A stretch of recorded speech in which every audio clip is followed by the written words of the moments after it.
Hotep Sinuena Sinut Itiren Ishakanugu Kemeta. Hope you're doing well. Let me check the sound as usual to make sure you can hear me loud and clear. And it is loud and clear. The title of this video is Fa Muhammad was called prophet until Elijah threatened members to stop doing so. Let me refresh this page.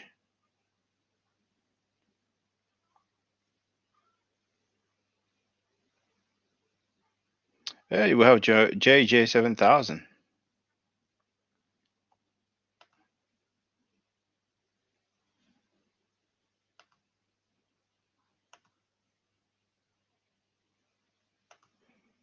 He wrote Shalom. Our brother is a Hebrew Israelite.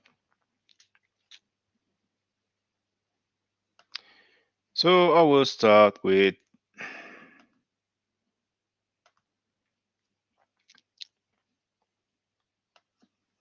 that video right there.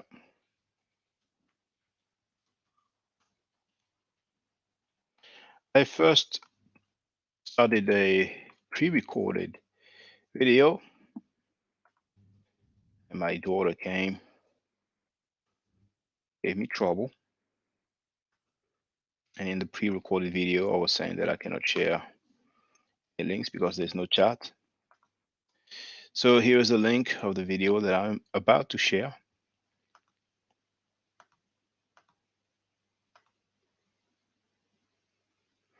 It is entitled Mustafa Muhammad's Secretary's Children on Him Reading Minds, Dancing, and Police Raids.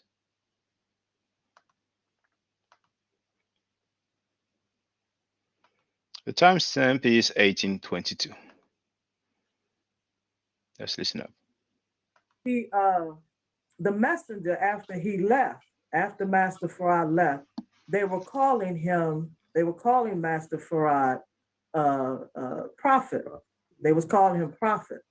And so the messenger told them to discontinue calling him that he was more than that.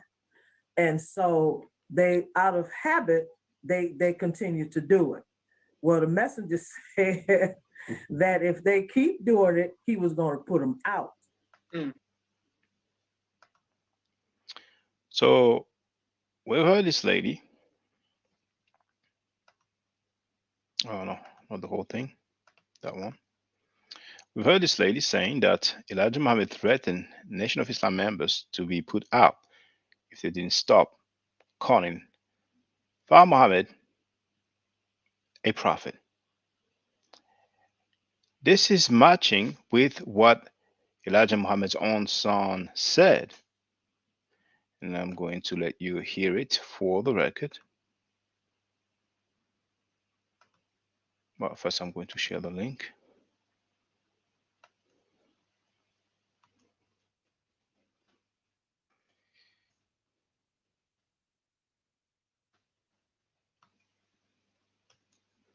Bear with me.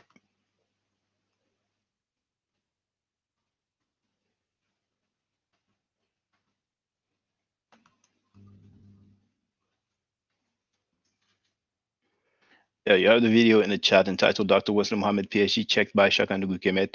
One of 5. It was back in the days when there was some time limit on YouTube. Let's listen to what Elijah Muhammad's son said.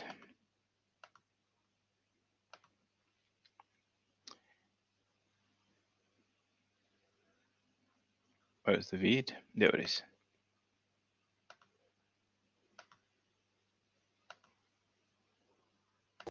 And I told him that I could more readily believe that he was God than I could believe that his teacher was God, because his teacher was a white man and he said white people were devils. So I didn't change. And as I was leaving, my mother was hurt, and it hurt me to see her hurting like that. She said she walked me to the door, which she didn't do. That was normal for her.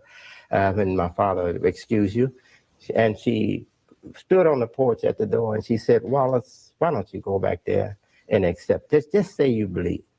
I said, Mama, tell me what Mr. Farad told you all. I said, did he tell you he was God? and she looked like her face went blank, and looked like she didn't know what to say. And a few seconds she said, "No, he did not." Say, in fact, he told us to not even call him prophet. Said that was too big a title for him. Then I said to my mother, "How can you ask your son now to accept a man as God who told you prophet was too big a title for him?" So we've heard it from Warith Din Muhammad, and he stated that it was his own mother, Clara Muhammad, who told her that.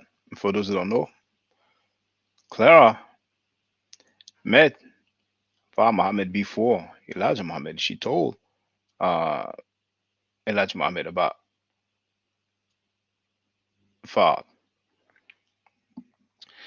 So some of you might wonder, who was that lady who said that Elijah Muhammad threatened Nation of Islam members to be put out if they didn't stop calling Fa Muhammad a prophet? Well, let's have a look. I'm going to share the link.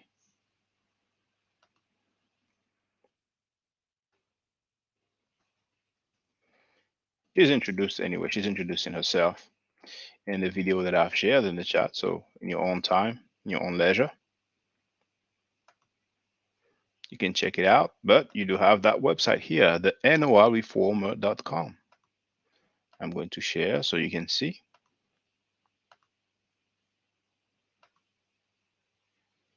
So that's the website. And you can see here Bronstein Muhammad, the reformer, the one and only secretary of Mustafa Muhammad. And here, did you know Mustafa Muhammad only had one secretary and he gave her the title the reformer? Mother Bernstein Sharif Muhammad. Mother Bernstein Sharif Muhammad was born Bernstein. Oh, by the way, before I continue, the lady who made the statement regarding Elijah Muhammad, that's her daughter.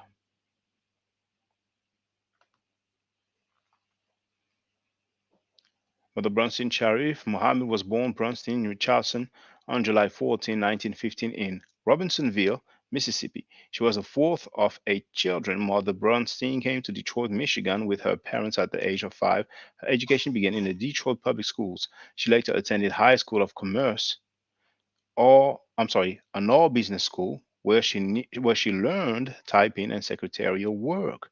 Mother Bronstein became a member of the Nation of Islam at the age of 17 with her parents in 1932. When she joined the Nation of Islam, she became the secretary typist to Mustafa Muhammad. He, Master WDFM, have her the title of reformer. Probably they meant to write gave her, but just a typo, probably, which no one else carried.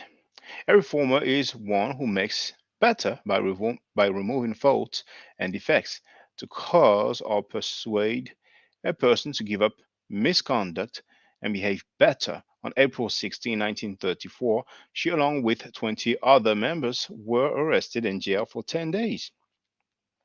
In 1954, her four school-aged children were taken from her and her husband and placed in foster homes where they stayed for more than 30 days because their parents refused to take them out of their own school and put them into the public school system. She returned to Allah on February 28, 2002 at age 86. May Allah be pleased with her and and grant her paradise. All right. There's another article that talks about her. I'm going to share the link.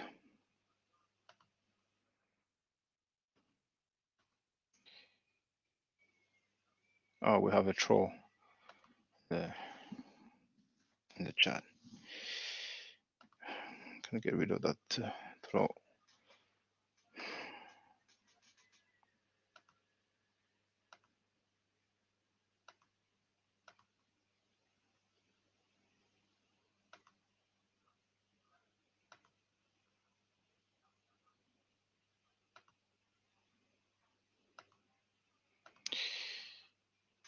And one more. I'll share the link of the website in the chat, and I'm about to read. I'm just going to be right back one moment.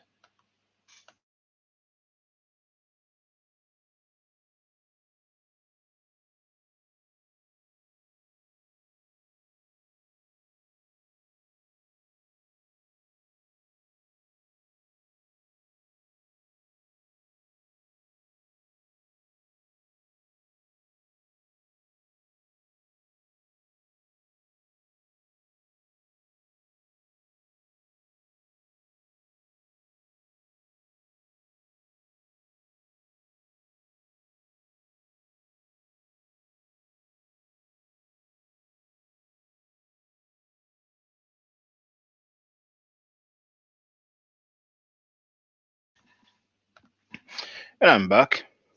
Well, love me for in the place to be. How you doing, sister? So once again, I've shared the link to this article from AmsterdamNews.com. Let's go through it.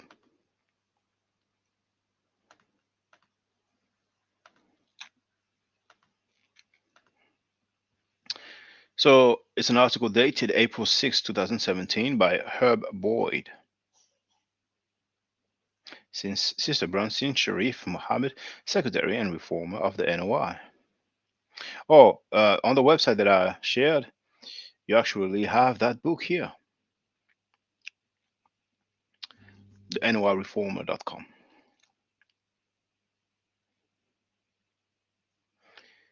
Is it large enough?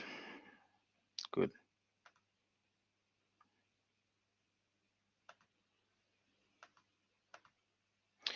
Without Bronstein, Sharif Mohammed's secretarial and clerical skills and her intuitive understanding of W.D. Fard's beliefs and principles, the Nation of Islam might never have blossomed.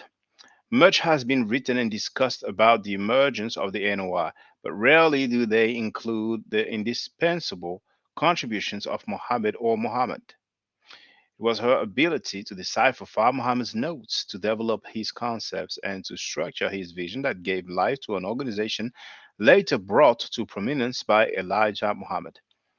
Much of this history, for so many years missing, came to light after Muhammad's siblings found the documents in her house, in the house where their mother lived. She died February 28, 2002. 6 years ago, they took the rare documents, including letters from W.D. Fard, plans, and a syllabus for a University of Islam and policies governing the organization, to Detroit attorney Gregory Reed. Reed helped the family secure the documents and prepare them for exhibit and a national tour. Reed also began the process of creating a the Fard Center for Research and the possible publication of some of the more relevant documents. The discovery was a trove of information about the early years of the NOI and the life and times of W.D. Fard, particularly his relationships with Muhammad and Elijah Muhammad. According to her brief autobiography, Muhammad first encountered Fard in October 1932 in Detroit's Black Bottom when she was 17. Every Tuesday, we had a picnic with Muslims only. She related after noting the location of the Temple of Islam over the Castle Theater on Hastings Street. We danced, played games, especially baseball. At the picnic, we will win prizes. But beyond the games and recreational activity was her commitment to help Fard transcribe and circulate his dictations. I converted from longhand into typing. She continued, something she could do with great speed and accuracy after studying at the city's Commerce High School. Of the first 9 laborers chosen by Master W. D. Fard, I was the only female laborer. She recalled that Fard wrote her lines at the bottom of his notes and letters. Always reread what you type, he insisted. Don't close your eyes and trust in God. Now, he taught us that the black people were the God. So when I would say my prayers, I'd shut my eyes and envision a great mass of people as God. Not much is known of Muhammad's early years, other than she was born July 14, 1915, and attended Commerce High School, where she was among the best students in acquiring secretarial and clerical skills, including her ability to type nearly 100 words a minute without errors. Her proficiency was so important that Fard made her his secretary and gave her the title of the Reformer. And even with her great skills and insight, it must have been a challenge at times to fully discern all of Fard's ideas and creativity. Consider this problem that was part of the papers discovered by Attorney Reed and transcribed by Muhammad. The uncle of Mr. W. D. Farr lives in the wilderness of North America, and he is living other than himself. Therefore, he weighs more than his height, and his blood pressure registers more than 31. This killed him at the age of 44 years. The average person breathes 3 cubic feet of air per hour, but uncle of Mr. W. D. Farr breathes 3 and 7 tenths of cubic feet of air per hour. How many cubic feet of air did Mr. W. D. Farr's uncle breathe in 44 years? How many atoms does he breathe? I'm sorry. How many atoms does he breathe in all of his 44 years when 1/100th of a cubic inch contains 200 million atoms? And this problem was one of the easiest of the exam questions that converts had to answer and memorize. Questions that required basic comprehension of calculus, algebra, and trigonometry. Students at the University of Islam were required to remember the lessons without referring to the text and read has in his possession an original copy of the secret ritual of the Nation of Islam, which conversant never actually saw but memorized in certify their membership and grades from the University of Islam. At a news conference in the summer of 2010, Reed said the collection illustrates how the Nation of Islam was created, and the items are being secured in a vault, scheduled for exhibition, and preserved for scholars and others interested in learning about this great organization. Muhammad was 20 when she married John Muhammad, Elijah's brother, in 1935. John, who was born Herbert Poole in Cordelia, GA, and was the first assistant principal at the University of Islam and taught the beginners class, died May 3rd, 2005. He was 95. He and Muhammad produced 14 children and had 34 grandchildren, 43 great grandchildren, and 3 great great grandchildren. The ingenuity and structuring of the University of Islam, the development of the curriculum, largely based on the dictations Muhammad received from Fard, was formatted and designed into departments according to the documents in Reed and his keeper of the Word Foundation. Among the possessions are rare signed and handwritten documents detailing the internal departmental process, application to be a member, the Department of Justice, and court discipline methods that were later exercised when Malcolm X was disciplined and silenced, as well as what was required of students to complete their graduation from the university. All of this work was facilitated by Mohammed, and we are still waiting to see if the research center project will be completed and the extent to which her role in the history of the NOR will be duly recorded. So, what we have learned from this article, and this is actually confirmed by the son of Bronstein Mohammed, is that she joined the Nation of Islam at 17 years old. She was Fard Muhammad's first and only secretary, and she married Elijah Muhammad's brother.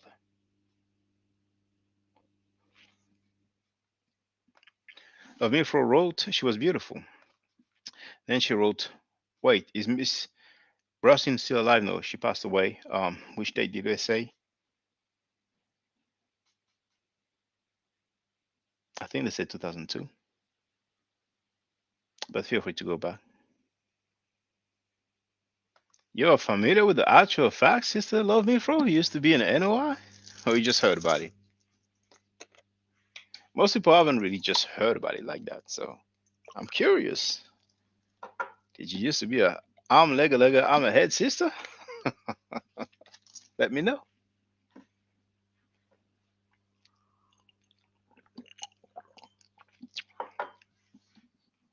Love me for. Are you an MGT or you used to be an MGT? How interesting.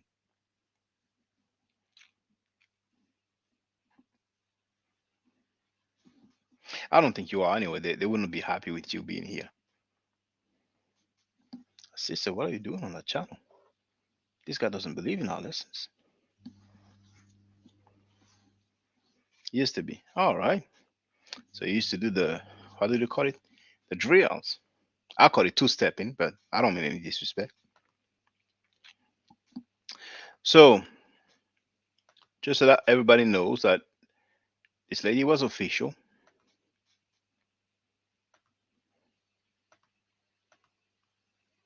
I'm going to discover those videos with you.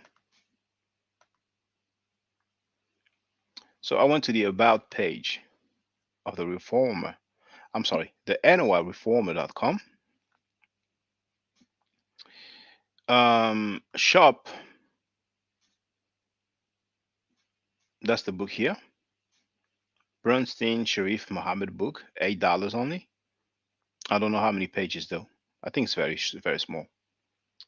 You have another one called Some of the First Women Who Accepted Islam in the Early 30s and 40s book, which is also $8. You have Ministry Class as taught by the Most Honorable Elijah Muhammad in the 1930s. So this is volume 2, and here we have volume 1. You have also the book called Pathway of Islam in North America, and it's the same price. The mug actually is more expensive. The Muhammad Matriarch's mug is 1549, and we can see Clara Muhammad, and on the right we have Bronstein. And finally, we have warnings and instructions to the MGT and GCC book, which is also $8. So all the products except for the mug are the same price. Now, contact, you have that contact form. You do have a gallery there. I don't even recall if I went through the gallery,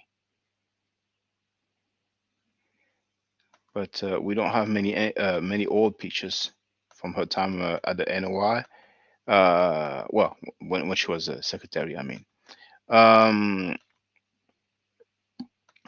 and what I wanted to show you, well, we are on the home page, and here we have 3 videos of Farrakhan. So, like I said, I'm going to discover those videos with you, but I've seen that they are very short. Okay,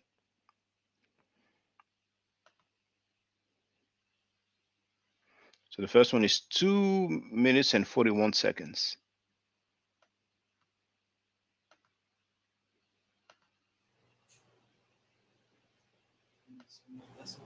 All she wanted was to see Islam successful in America and the rise of our people.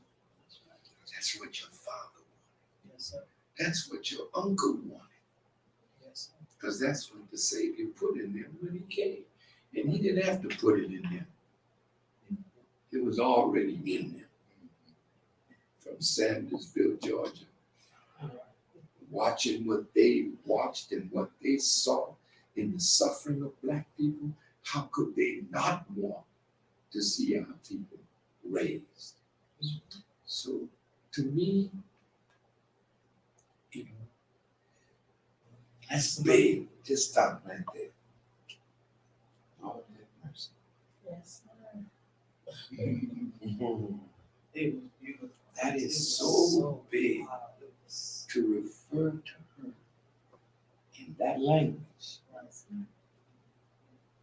meaning to me that there is no reform until you reform women. And if she's the reformer, my God, that's big. That's why these letters are so important. But they don't know Mother Bernstein. But when they get acquainted, see, you put a picture of Mother up and say she was the secretary, and then was given the title the reformer. Yes, sir. But now what the reformer has to say should be in the heart of every Muslim woman and child. That's right today. At the age of 17. Yeah, I understand, sweetie. But she was in the presence Yes. of ageless. Yes. And he took her as a child, and she had no opposition to what he was feeding her. So she became what he was teaching.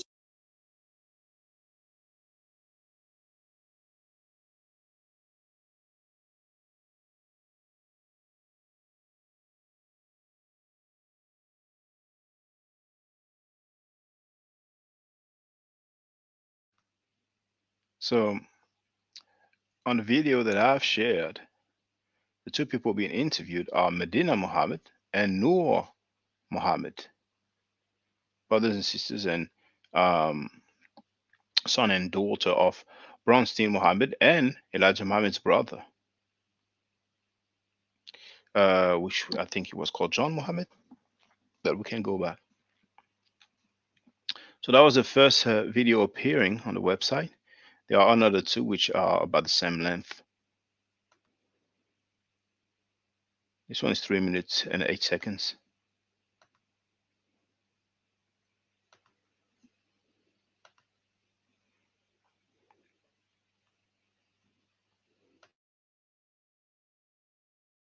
Your mother, she brought me closer to the man that I love. Both men, but mainly the Savior. Because while she was recording from a man that had studied 42 years to deliver us. She was not studying from a neophyte. She was studying from the master while the Honorable Elijah Muhammad was being formed. What to say? So at 17 years of age, she was privileged like no other woman. None. Not Clara Muhammad, not Mother Marie Muhammad. It was Bernstein Muhammad who was sitting next to him. And he's teaching us through her. So her witness of him has to be printed. All the believers should read her witness of him. And I mean, it just personalizes him. He's who he is, but doggone it, the human side of him. His laughter, his fun. When Jam was playing that jazz. Put him in the alley. Put him in the alley, Jam. But he wasn't joking because the blues put him in the alley. He was telling us that the waltz was what he liked to see us dance. But he let them cut loose and he just looked at them and laughed, you know. You remember, Daddy, when we had the Vanguard ball and I had the sisters learning to do the waltz? That concept came from Said that the waltz is original. Exactly, you did read that. You did read that. Okay. So who we thought the waltz came from Europe. And all the great composers, they composed great waltzes. But it didn't start with them. And the Savior comes with a full glass of water and dancing the waltz. And called Bernstein, and she just a young girl. And she didn't know how to dance. And she and he dancing, but she didn't know how to dance. And so he stopped with her and picked up.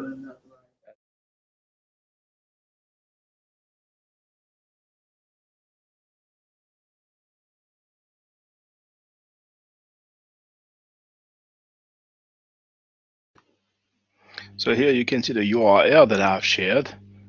the noireformer.com, and we're going to look at the last video, which is probably 2 minutes or something. That one here. Well, actually, it's 1 minute 48 seconds.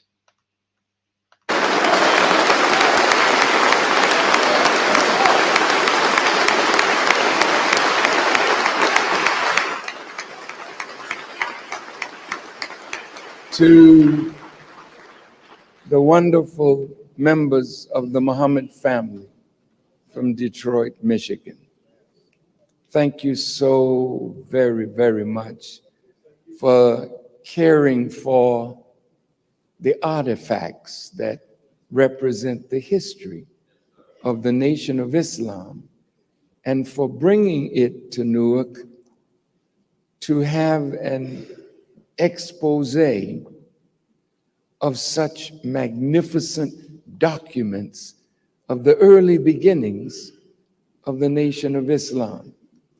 And your wonderful mother, Sister Bernstein, and your wonderful father, Brother John Muhammad. May Allah be pleased with them for their great service to the Nation of Islam. And I would hope that this exhibit would be taken to every city where there is a mosque or a study group, that these artifacts may be seen, this history may be known, because most of us in the nation know very little about its beginning. And if you don't know the root, you may not understand the tree.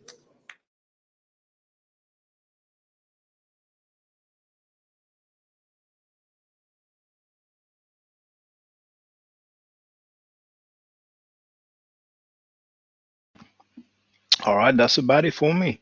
When it comes to that topic now, if anybody wants to holler, feel free. I'm sorry, and if there's no participation in that, I will call it a day. Once again, first, I did a pre-recorded video, but my daughter, she was just screaming out of her lungs, and I was like, no, that's too bad. Sometimes I don't mind even when she makes a little bit of noise, but she was really really agitated. So I thought, I'll try it again. And I figured, why not doing it live? Um, in the meantime, just to see if somebody wants to holler, I've shared the link in the chat, the invite link. But the requirement for those who don't know is to show their face. We have 14 people online. How many likes do we have? What's the video? 10 likes. Okay, not bad, not bad. Oh, we have okay. The comments gonna appear. There it is. The comments appear quick, faster, or first they appear on the live chat on YouTube itself, but then on the StreamYard, which is the software or online software used to live stream, it takes a few more seconds, maybe 10 seconds or so to appear. But anyway, Contrarian Thinker wrote, "What happened to the Chief X discussion?" Well, it's very simple. Uh, the brother and I agreed on time and date, and he just didn't show. Like Onk said, he no showed me. It's that simple. I've sent the link to his email address. I've left a comment on his latest video, and I waited. He had a notification when I first made a video inviting him to discuss, and he didn't show up. And I think he just figured that it was probably the best choice. I don't blame him. And for the record, when I was talking with Ujao, at some point he was like, "Oh, you should interview uh, him or fake." And I said I would never interview a plagiarizer. Now I don't mind him calling, um, but for the record, and sometimes you just don't have certain thoughts in mind. But for the record, just before Ujao and I spoke, I made a video called "Invitation to Osahim or Fake," and I even left also a comment on the fake linguist's latest video, and he never replied, and it's his right, it's his choice, he's under no obligation. That's just for the record, because I might be one of the riparian as talking point, you know. So anybody who wants to holler at me can do so. Screen the calls, and I don't mind if people disagree with me. We can really dialogue. It's not a problem at all. So Jeremiah wrote the champ is here. Well, okay. Uh, what about the? It seems like you're taking a mighty long time for those black Hittites. It looks to me like you might have realized that there's no such things as black Hittites, you know. But take your time. There's no rush. Now, I want to show you a little something because I want to show you a little some. I had some notifications earlier, and while one of the video, actually the first video, was playing, well, the first video of Faircon talking about Bronstein, um, I just had a look. So I want to show you the things that you see, man. Now you see, this one is a video entitled "Did Garfield Reed plagiarize like Asar and Ujau?" Now Asar has not addressed it, hasn't owned up to it. Ujau, at least he owned up to it, you know. And I haven't heard it myself, but I heard a reliable source that said that Ujau actually apologized for his plagiarizing, even though he labeled it soft plagiarizing. So we have our brother American Dream who wrote, "What's good, Shaka? The answer is yes, and I got the proof." So the answer is yes, that Garfield plagiarized. So I reply, and that was 6 days ago. I replied, "Well, please show us." And he replied, I want to make sure that you can see the comments as I go along. Yeah. And I'm going to read Imhotep 360's comment in a minute. But greetings to you, brother. American Dream replied, "Sure, but first let me tell you, I'm sorry, but first tell me if you agree with this statement. Paraphrasing is plagiarism if your text is too close to the original wording, even if you cite the source. If you directly copy a sentence or phrase, you should quote it instead. Paraphrasing is not plagiarism if you put the author's idea completely in your own words and properly cite the source. Agree or disagree? Just because you cite the source doesn't mean you haven't plagiarized." I didn't reply anything. I left it there because I asked a question. Did Garfield really plagiarize like some other people? He said the answer is yes, and he got the proof. And I said, "Please show us." Then he wrote that. I left it there. I'm like, okay, all right. Then one day ago,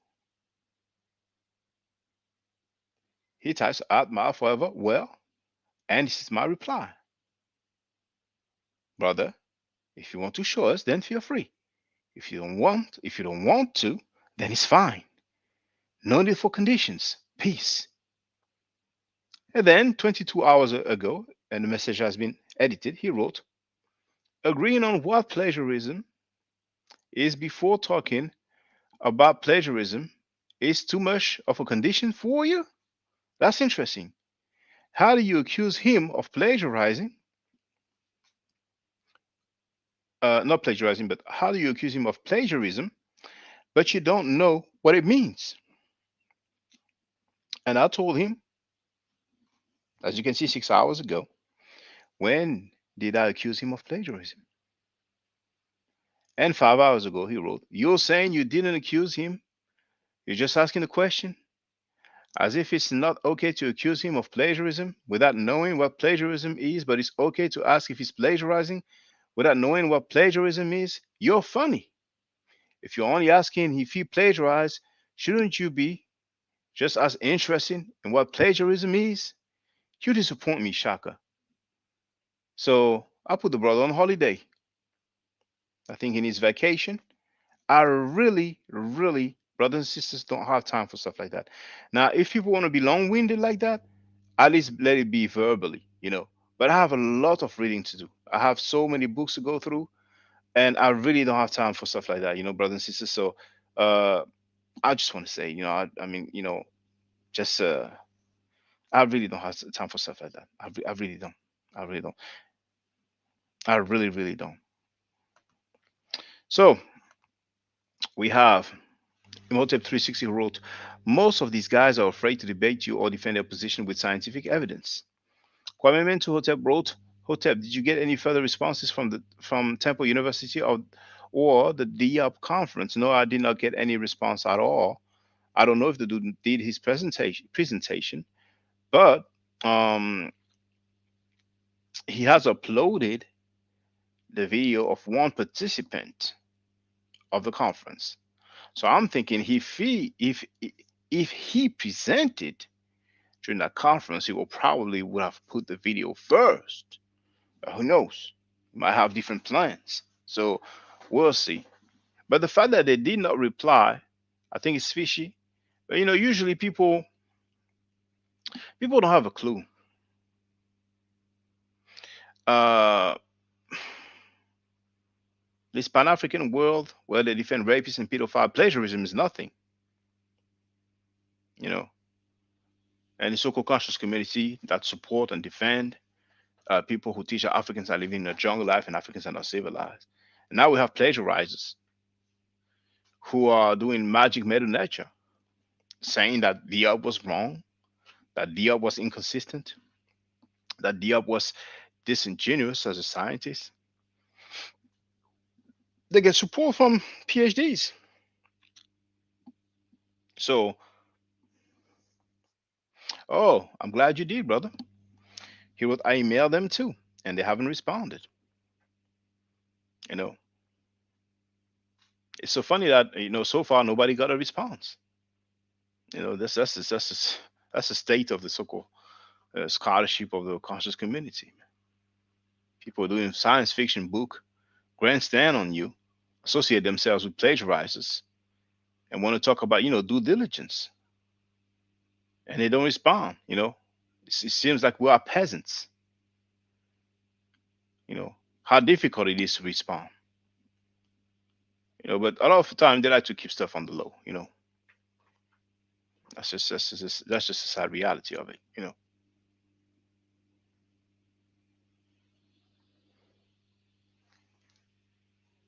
Friendship, scholarship sometimes is strong, man. But the sad thing is that plagiarism is definitely one of the worst thing in academia.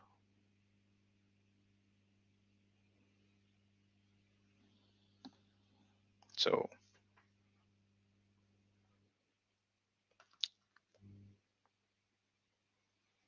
oh,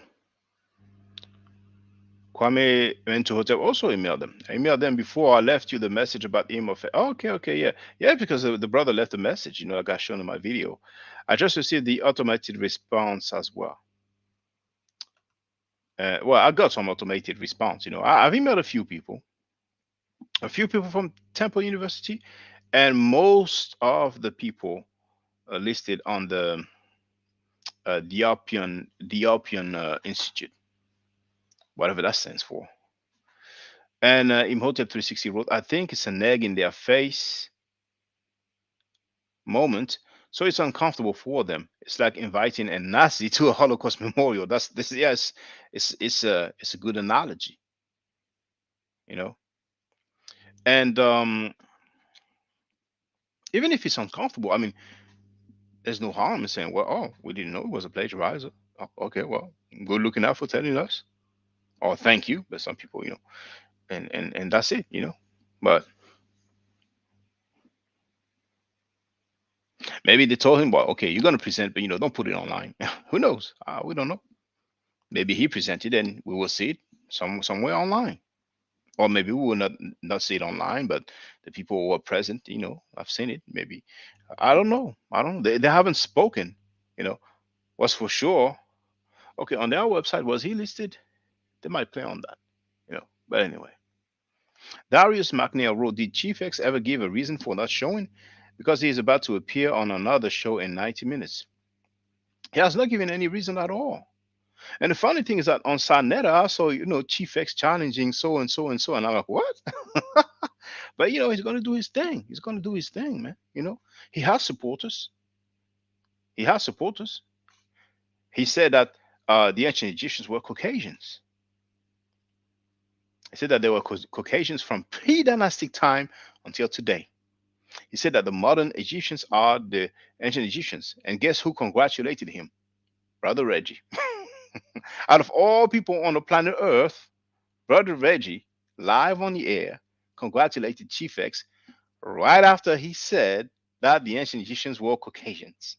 What I'm telling you is the world upside down. Contrarian thinker wrote, "Mark forever. I see why Chief X didn't have the discussion with you now. He's going on Sarnetta.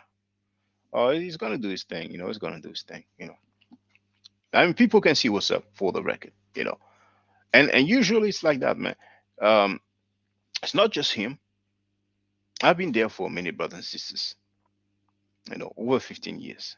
Over 15 years. You know. And I'm just so used to people being liver than a mofo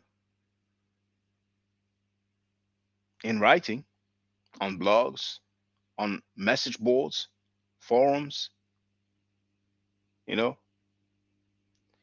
And when it's time to have a dialogue, there are no show. I'm just so used to that. You have an idea. Even Dr. Waslam Muhammad, PhD, backed down after he challenged me publicly to a debate. So I'm just used to that. Imhotep 360 wrote Chief X was on Sanada yesterday babbling about the ancient Caucasians. Smash and Sekou bodied him. Sekou did not reply to me. Sekou stated publicly on one of Sanada's video in the chat, no, not the chat, the comment section.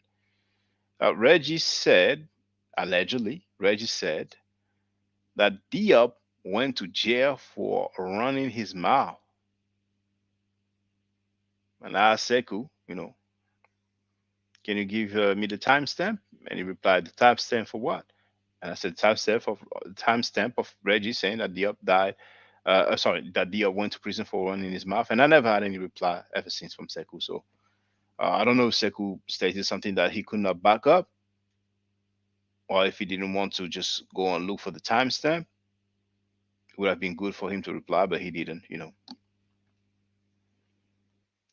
Contrarian thinker wrote he wants attention now. I said, well, actually, out of curiosity, sometimes I scroll through a video. I just go forward and at one point I heard Chief X say, well, subscribe to my channel. And I was like, okay, well, there's nothing wrong with saying that, but it is what it is. I'm not even tripping on that. People can see for the record. I'm gonna play a little some. And I'm gonna get myself some cooler drink. Which one should I play? Which one should I play?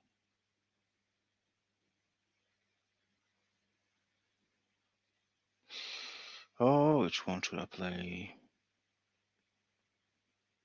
Okay, never mind. I'll play the usual one. What I'm saying? Not everybody has to be comedic. It's a matter of choice. Hey, I want to jump in right here. Yeah, feel free, brother. Okay, I want to jump in and just say something about you, Shaka, that I noticed, and I'm quite sure everybody else noticed it too. The way that they kind of bounce off of you. That's a good way to put it. Almost kind of shy away. Want to keep you quiet to a certain degree, especially after you told me about, well, not just me, all of us, of listening to you, how maybe they had you in the back, waiting for 40 minutes before you can make a comment, putting you off certain people's stages where they have their show, putting you off 2 and 3 times. I heard that said. That tells me something about an individual, and that'll make me take notice of them anyway and examine them to see what is it about them that they don't want to be bothered with. There's some stuff went on last night on Smash Show, and it's the dude called Waza.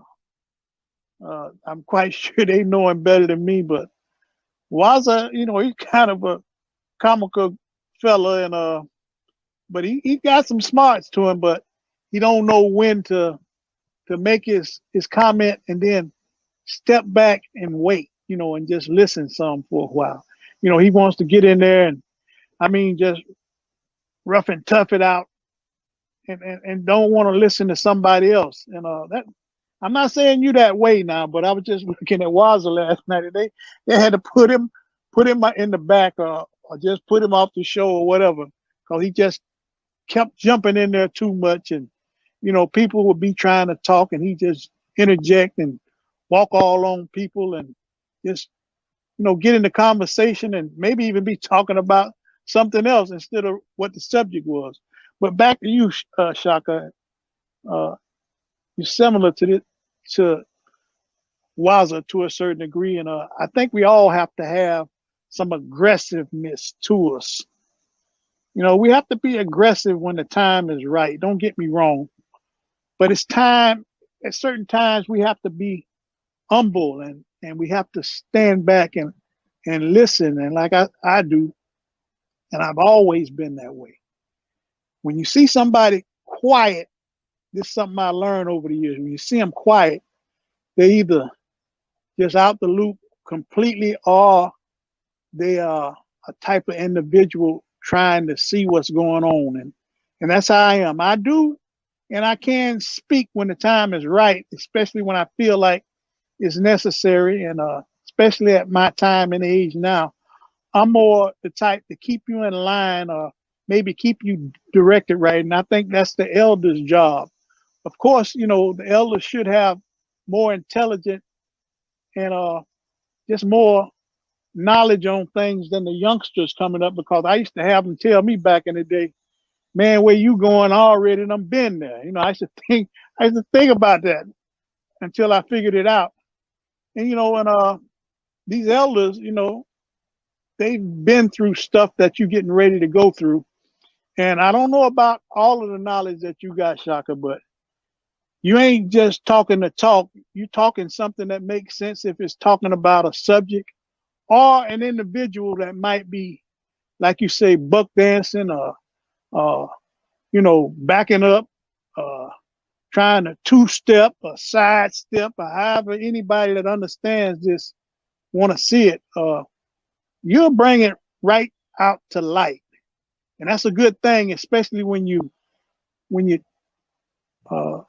teaching the people wrong and you're not bringing them the truth. All this, dancing around in circles and stuff. You can't get a hold and a grip on things when you got people doing that. And when it's somebody doing that, you have to bring them to the forefront and say, you got to confront them. Hey, man, this is what you're doing right here. It's a little something that's right, because you were saying this the other day, and now you're saying something a little different. What's really going on here? What's the real truth? And I just wanted to say Shaka is the one that'll, bring that to the forefront. And I think that's a good thing about you, brother. Mm-hmm. A lot of people don't like that. Pan Americans like that too. And that's how I was brought up. Yeah. But, when you look at that my forever on this right here, he mean that. now I'm getting it. Because, man, it's my forever. He talking about for a little bit, forever. You got to stay on my. I mean, that's the black. I mean, what we put together. You got to stand on truth, righteous, justice, and all of that. And that's what it seems like the brother with the. I don't know if that's how he bring it. That's how he bring it. I mean, so it's true to form for real. I appreciate it too. That's why I came. I'm like, yeah, it don't seem. He seemed like he's saying basically what I'm trying to say, but I can't talk to myself. But to have somebody of like mind, like I said, even all three of us, and me and many of us on the same page. Some people are just afraid to come out and speak. You know what I'm saying? So what Shaka's doing is spearheading what he's saying. Even though we ain't gonna agree on everything, what he's saying for the most part is 100%. I mean, 99%. And that's the good thing about Shaka, especially when you're coming in truth, not Shaka. And the thing is, I was like that all my life coming up, and it's kind of a quiet world when you're like that, because most people, they kind of shun you. They stay away from you because they want you to tell them what they want to hear, or the stuff that's going to make them feel good. But when you tell them like it is and you confront them face to face, they don't want too much to do with you then. They want to stay away from you, and they'll even sometimes say some jive time or wrong stuff about you, and it'll make other people talk bad about you, not really truly knowing the truth, but putting you in a little corner by yourself, and making your world be lonely to a certain degree. It's going to be some people out there, just like me and Pan American is right now, about how you handle things, Shaka. We don't mind coming on talking, and I'm always in the chat listening most of the time, but I will say things too. But we don't mind coming and talking with you because we're very similar. And the people that can't stand the truth, they're going to stay away from you, man. And they're gonna run from you, and really kind of, make you look bad and talk about you and bring you down if they can too. But like I said, I came up like that all my life. But the main thing you got to do, and this is all I can tell you, is you got to stand your ground and you got to stay firm. Long as you know you're doing what's right, brother, you got to do that and continue to do it no matter how bad it is, or sometimes how it hurts. And I know a lot of it hurts sometimes. But if you love your people and you love what you're doing, just keep doing what you're doing, bro. And that right there was some global. That was global African wisdom. I mean, that was some wise words. I appreciate that, man. Yeah, I appreciate that. I mean, when you started, I thought you were gonna like tell me, sometimes Shaka, you shouldn't really wear feathers, and but and we have very few elders who say stuff like that. They rather say, try to amend, try to, try to try to Try to reconcile. get And I'm like, along. Yeah. yeah, but sometimes confrontation is inevitable, and we're really supposed to confront the ideas, not individuals. I mean, there's some things that I've said in response to what they've done, which was total disrespect. A moderator invited me to come on the platform. I went on the platform, and because someone wouldn't talk to me, I waited. And when I was waiting, I did not even realize I was waiting that long. It's after, then I made my response, and I just counted the minutes, because I was like, I'm gonna get a chance to speak anyway. And then when I get on, I'm being kicked out 3 times, and the other dude. And also, when it just happened, and I left because the girl's like, "Yeah, you're crying like a girl. We all grown man. You have no discipline." First, I left. I was like, you know what? I'm just not gonna address those guys anymore and keep it pushing. But then I was like, yo, they done that on purpose, man. That's a group Yeah. effort. I'm like, oh, it's like that now. Okay, but and like I said before, in my response, I've said some harsh things. I tried not to use profanity. I'm not proud of the video, but I'm not ashamed of the video, because don't start none, won't be none. You know what I'm saying? In other words, you got fight in you. You got some fight just like they got.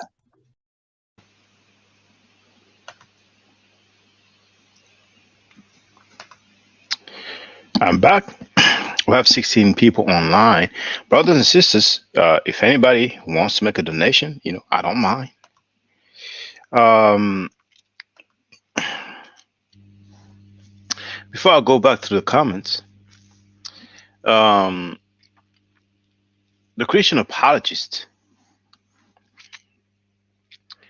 who obviously doesn't have any job, is at home every day doing so many live streams a day. Um, it looks like he's going to get crucified on December 24th. He's going to follow in the tradition of, well, when it comes to the date, it's going to be close to the tradition, the Christian tradition of his Lord and Savior. Maybe he will try to disrespect Jabari again, so that Jabari can change his mind and act like, okay, yeah, I won by default. But if that debate finally takes place, then just like his Lord and Savior, he's going to get scholastically crucified. Imhotep 360 wrote something that really surprised me. He wrote, I respect Sekou as an African brother, but he acts suspect sometimes. Dude was over Asar Imhotep's dude was over Asar Imhotep page cheerleading. I did not see it for myself, so I would say it's an allegation for me. Um, but it is disappointing if it's true. Sekou said that he's studying. Forgot if he mentioned that it was a university or a college. Um, but for him to uh, show some support and appreciation for a plagiarizer while doing formal studies is surprising to say the least. And Sekou has always spoken highly of Sheikh Anta Diop. Sheikh Anta Diop. And for him to show support to a dude who said that Diop was wrong, Diop was inconsistent, Diop was disingenuous. What more can I say? Love Me for a Road. Maybe that's a marketing tactic to get folks to subscribe. Shock Jack Morenga. Contrary to any and all. Hey, Mark Money, how you doing? It's been a while. We have Kemet found. He wrote 42 laws. And Imhotep wrote that surprised me. Shock. Oh, that would have surprised me. I mean, if I would have seen it, I would have hollered at him straight away. Like that's what's that's what's hot in the street now. Well, maybe I wouldn't have, but because to participate on the dude's chat, it's like kind of giving energy to their place. But hey, it is what it is, man. It is what it is. At the end of the day, I've played Dr. Wesley Muhammad sneak dissing Dr. Ben, and we have some dudes who claim to be students of Dr. Ben and they defend Dr. Wesley Muhammad. It's the world upside down. There's no uh when it comes to the conscious community, I'm telling you, man, once they defend publicly rapists and pedophile, anything goes. Anything goes. Anything else is light stuff. Anything else is light work.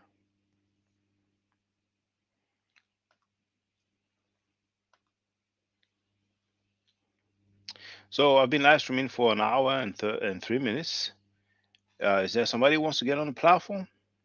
Nobody asked any questions so far. It was just comments, just statements. So if you have any question, then feel free. As you have seen, I'm not live streaming as I used to. This video was not even supposed to be a live stream. Like I explained earlier, it was supposed to be a pre-recorded video. And you can thank my troublemaker daughter. Imhotep 360 wrote, there's no ma'at in the community. Unfortunately, people just go with the wind. And I like this statement because I said that before. We have that saying in French as well. People going with the wind. Yeah, and I've seen that for over 15 years. Hey, Chris MVP Harris. See, you put some video, then you deleted it, and then you put another one. You know, it's war with those Christian apologists. Oh man, it's so sad to see how people putting so much energy. Um, there's a video called "The Bible's Black History," and this author came up with the Bible is Black History Institute. So I left the page or the tab on my browser, and I might make a video to ask people what they think about it. And I might change my mind because many times I have ideas for a live stream, and then I end up changing my mind. Sometimes like I came across that page today, and by tomorrow I might change my mind, or a couple of days later I might change my mind. But he has a second edition to his book though, so he even has cartoons. So we have people still in 2022. He's basically teaching that the Hebrews. And you know what? I might as well show it now, so it's done. Might as well show it now, so it's done. Because I will probably change my mind after. So Darius Magni is asking, will you watch Chief X's debate? Of course not. then critique or correct his information. No, no. The dude was a no-show. I'm not gonna know. I can do his thing, you know. And Imhotep 360 wrote, Chris, you gotta stay in the trenches, family. Never stop exposing them. So what I will do, I will show you that stuff that I was just mentioning earlier. So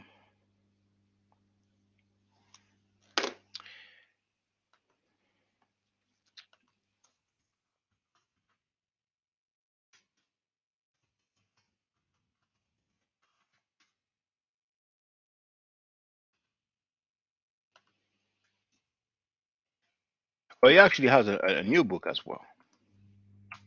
So in the chat, sharing the link, you can see Bible is blackhistory.com, not the Bible is blackhistory.com.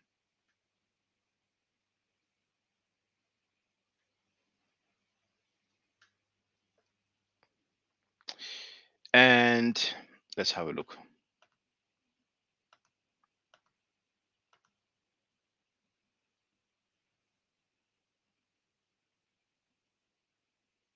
So that's the author here,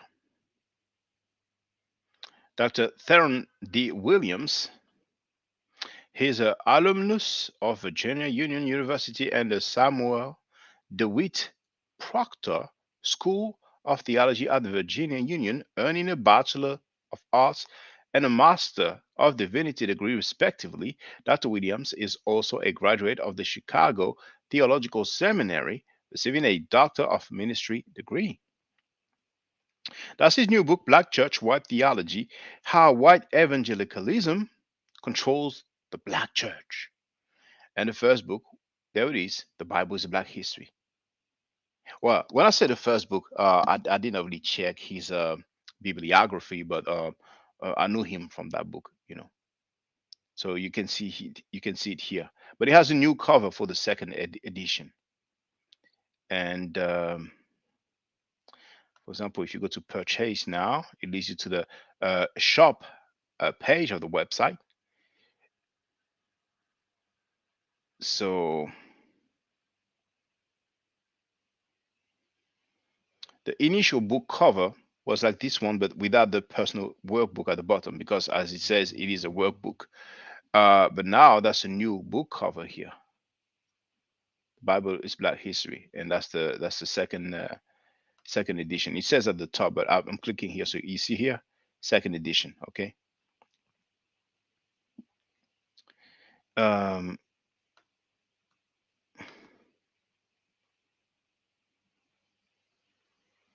oh wow, I cannot read the I cannot read the description of the book. Would have been interesting. Okay, let's see the digital version. I cannot close this thing here. Oh, whoa, whoa, whoa, whoa. Okay, let me unshare and see if I can get rid of that stuff.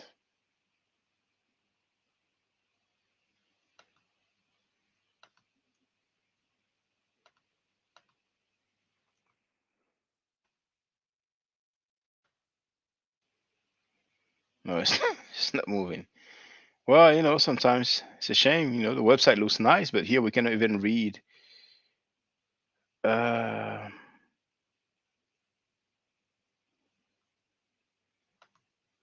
okay, you know what? I'll go on Amazon. Amazon Bible is Black History.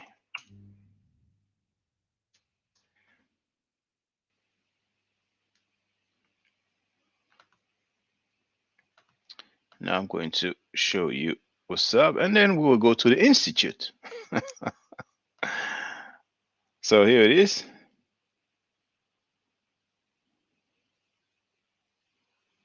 Dang, the paperback is $69.75.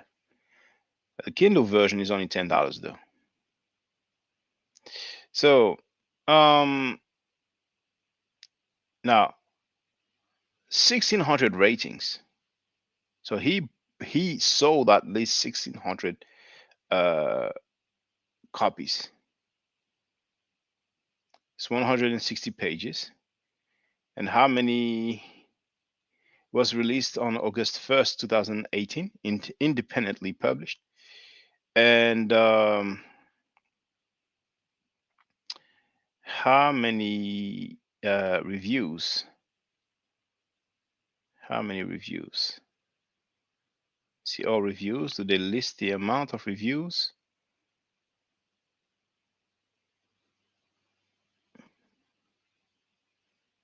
88 reviews. So it's been doing well so far. So let's go back up and let's look at the book description here. See, the book description is not just one sentence. Unlike some other work, so-called work, which is really science fiction. But we live in an age when young Christians are asking tough questions that previous generations would dare to ask. This generation doesn't hesitate to question the validity of the scriptures, the efficacy of the church. I never knew that word efficacy in English. I thought it was I know about efficiency, but anyway, the efficacy of the church and even the historicity of Jesus. Young people are becoming increasingly curious as to what role, if any, did people of African descent play in biblical history, or if the Bible is devoid of black presence and is merely a book by Europeans about Europeans and for Europeans to the exclusion of other races and ethnicities. Dr. Theron D. Williams makes a significant contribution to this conversation by answering the difficult questions this generation fearlessly poses. Dr. Williams uses facts from the Bible, well respected historians, scientists, and DNA evidence to prove that not only were black people comprised the biblical Israelite community. I don't know if the sentence is proper there. Dr. Williams also presents historical evidence that links some in the African American community to the lost tribes of Israel. He also shares historical images from the ancient catacombs that vividly depict the true likeness of the biblical Israelites. This book does not change the biblical text, but it will change how you understand it. So the description mentions that Dr. Theron Williams, shares historical images from the ancient catacombs that vividly depict the true likeness of the biblical Israelites. That sounds phony as heck to me.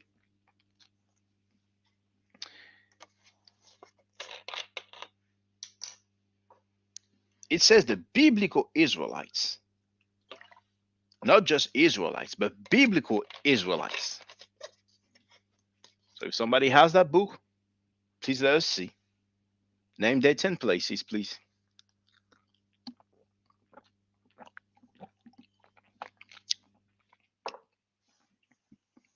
Now, about the author,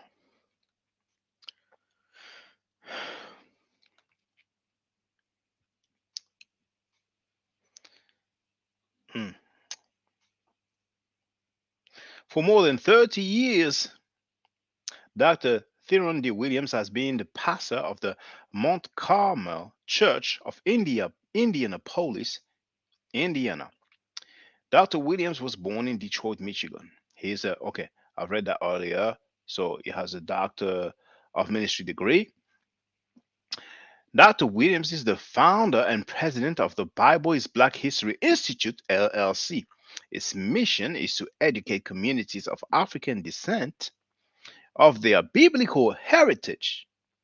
Dr. Williams is the author of 12 books, including The Bible is Black History, The Bible is Black History Personal Workbook, The Bible Alphabet Book for Children, The Story of the Fall and Redemption Children's Book, The Bible is Black History Children's Activities Book, The Bible is Black History, Young Heroes of the Bible, and The Bible is Black History, Great Woman of the, well, we don't have We don't have the rest. So maybe the limit was reached. Okay. So we're gonna go back to the website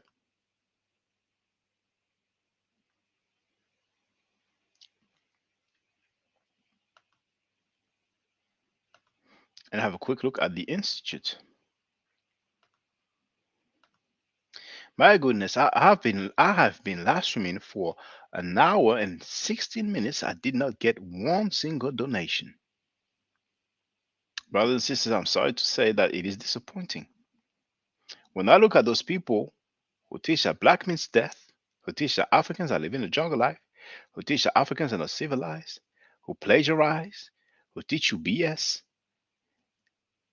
somehow, some way, the nations are flooding. I cannot be pseudo. So I'm not going to ask, should I be pseudo to get donations? It is what it is. So let me share information that I share is not worth any donation at all, apparently. So at the top, you see the Institute.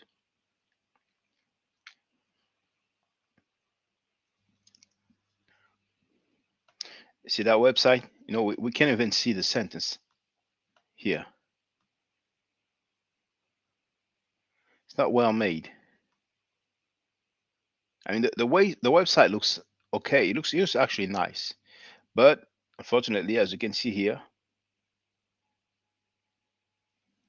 you know, there's a need for a little bit of space margin. But the first sentence here we cannot see it, and I don't even know if it's the first sentence. But anyway, um, okay, I'm done with this anyway. I'm done with this. Done with this. So let me go through the comments. Oh, Chris says drop the link. I've shared it already, brother. It's pinned. It's at the top. But I'm gonna share it again.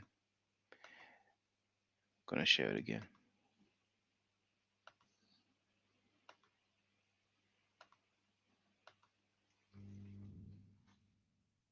There it is. When I'm live streaming, brothers and sisters, the link is in the chat. It's pinned, so it's at the top. Love Me for wrote, can we trash name conscious community? People are really attached to that term, conscious community. People want to be part of something.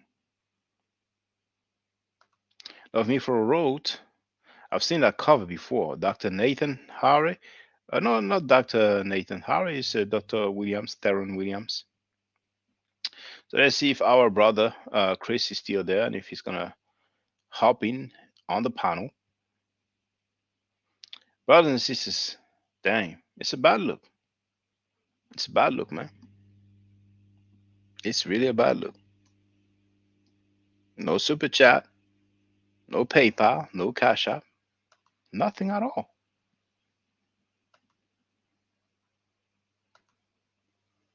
And the people who said that the ancient Egyptians were Caucasians, they get donations. People who said that Ra is a volcano and Allah is an indigenous African god, and the Hebrew language is an African language, and Hebrews are Africans, they get donations. It's the world upside down, man. We have 10 people online. How many likes do we have? 17 likes. I like that. It's a good look. Now, Brother Chris, are you still there? Maybe he's gone. It's been 1 hour and 20 minutes that I've been live streaming, so if nobody comes. The platform that I caught it today.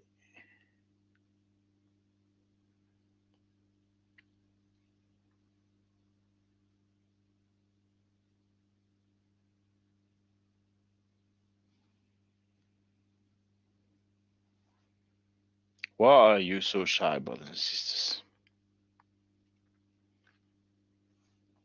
Everybody's down for the culture, but most people are hiding.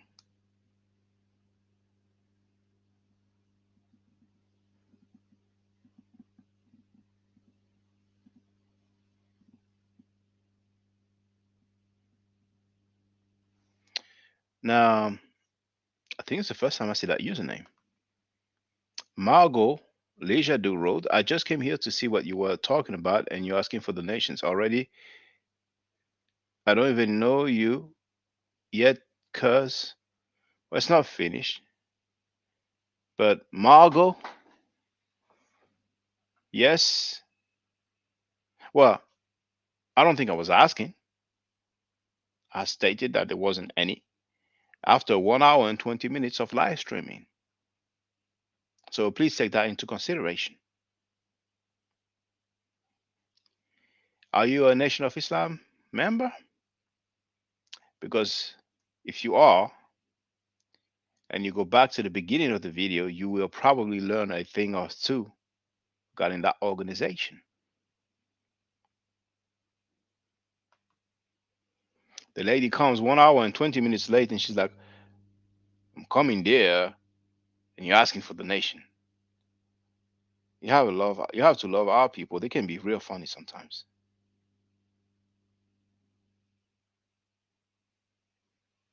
Yeah, I know you just tuned it. You just said it earlier. I read it. You know, Chris Harris is there.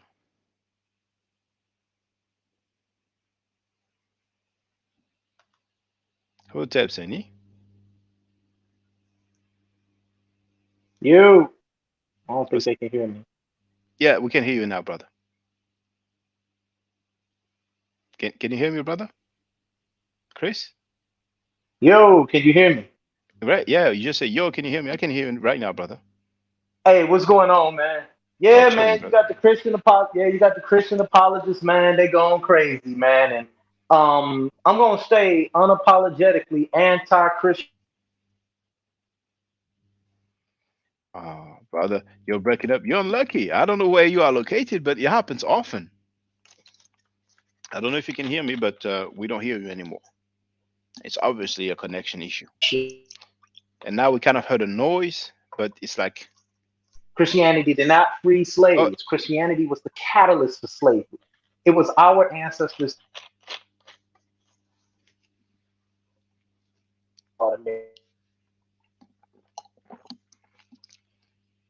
I don't know if you can hear me, but you went out. And right now we don't hear you no more. And we still don't hear you. Worldwide, we are the first serpent people to rise above.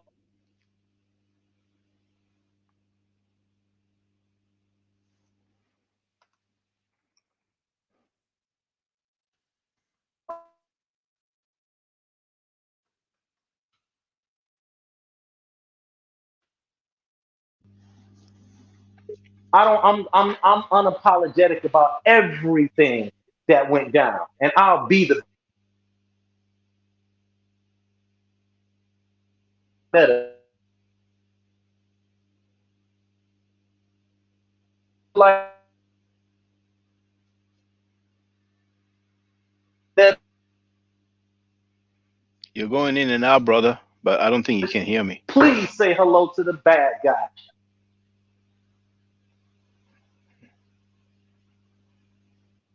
Hey,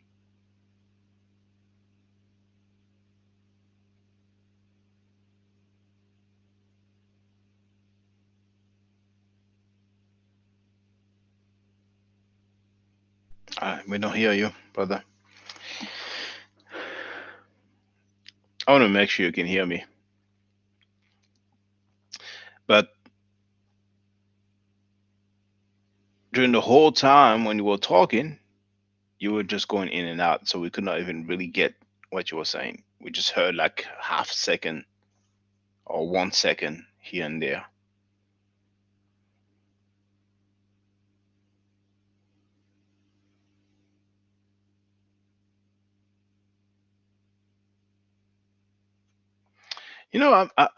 I missed the last part. I read it, but you were talking about. I just came here to see what you were talking about, and you're asking for the nations already. I don't even know you yet, cuz it was not directed at you personally, Margot.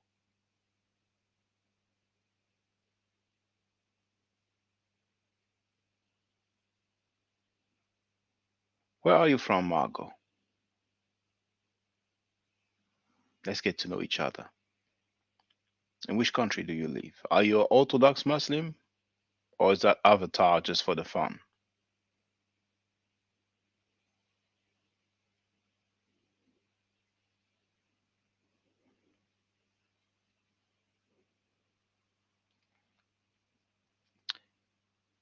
If you tuned in, you must have been interested with Far Muhammad. Or did you just click on a picture that you like? Let us know. Feel free. I don't bite. Brother Chris, feel free to come back. I don't know if you could hear me, but you kept going in and out. And we will really just hear you like for a split second, half a second, sometime 1 second. But we just couldn't understand anything of the whole segment when you spoke. So I don't know if you were outside or close to a window, but I don't know if you're using your mobile phone, Brother Chris, but well, when you live stream, most of the time it's okay, but sometimes it happens.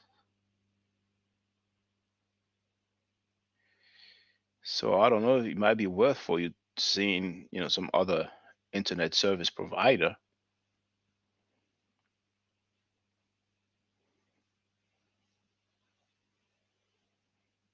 unless you are in a location where there's really a weak signal and the network is just so bad. I don't know.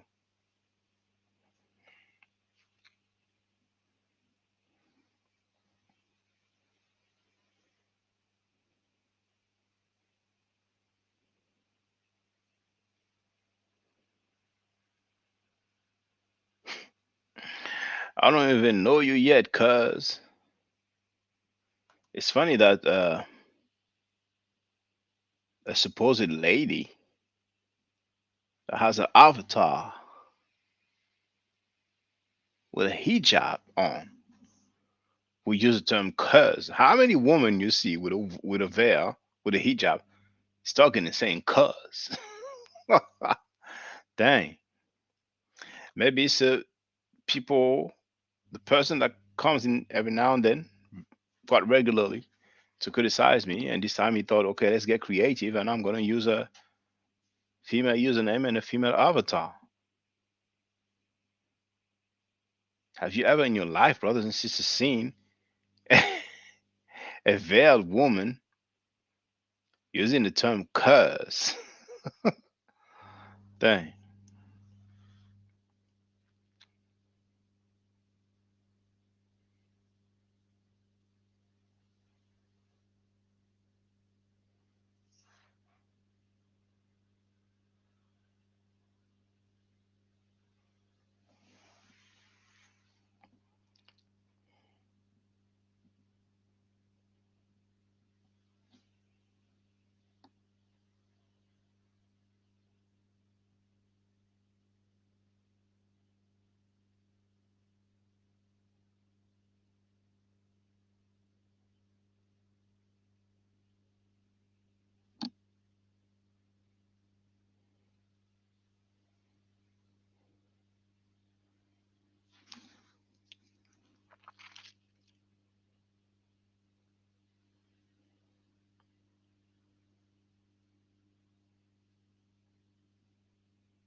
Okay, well, nobody comes in. It's okay. We had a nice run. Thank you for being there. Stay safe, stay healthy. And if I'm allowed to, by the nature, I will definitely holler back at you. Do I to do an if you're not part of the solution, you are part of the problem. Hotep. Now, for the record, for those who don't know, I'm giving Medu Nature classes. And here, that's the flyer. Okay. So those who are interested, feel free to holler at me. If you're not interested, it's cool. But I recommend that everybody who has not yet seen the video Kemet and Ma'at before Judaism, Christianity, and Islam, then watch it. It has about 300,000 views and really deserves to have a lot more. I just want to let everyone know who's listening in now and who's going to listen to this stream in the future. I just had my first Meta class by Brother Shaka today, and I've had other Meta lessons by other teachers, and I can tell you right now, the brother is the best in the game. He is